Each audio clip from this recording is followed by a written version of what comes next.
प्रणब बलवंतराय उपरे संघबद्ध आक्रमण राज्य में विपर्यस्त आईन श्रृंखला को दर्शाऊँ। Social media X repost कर कथा कहते बीजेडी सभापति नवीन पट्टनायक। से लिखिं जनप्रतिनिधि माने जदि राज्य में असुरक्षित साधारण लोकों सुरक्षा उपरे प्रश्नवाची सृष्टि होउछि।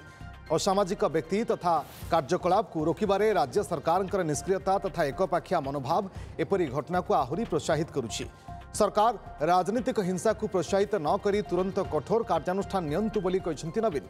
सेबडे बीजेपी सांसद रवींद्र नारायण बेहेरा कहते बीजेपी केबे हिंसा रे विश्वास करेनी, जहा किछि होइथिले कार्यानुष्ठान नियाजिबो।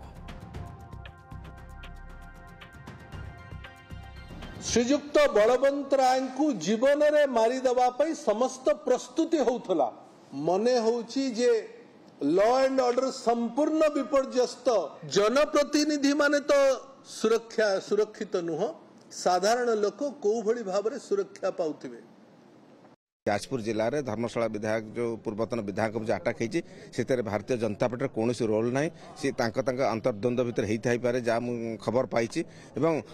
जदि किसी आम तरफ निश्चय दृढ़ कार्यानुष्ठान हम से अत्युक्ति ना। भारतीय जनता पार्टी केवल हिंसा को विश्वास करे जहाँ निश्चय दृढ़ कार्यानुष्ठान हम, किंतु जहाँ मुझे शुणा पाऊँ अंतर्द्वंद अंतर्कंदल भितर जहाँ।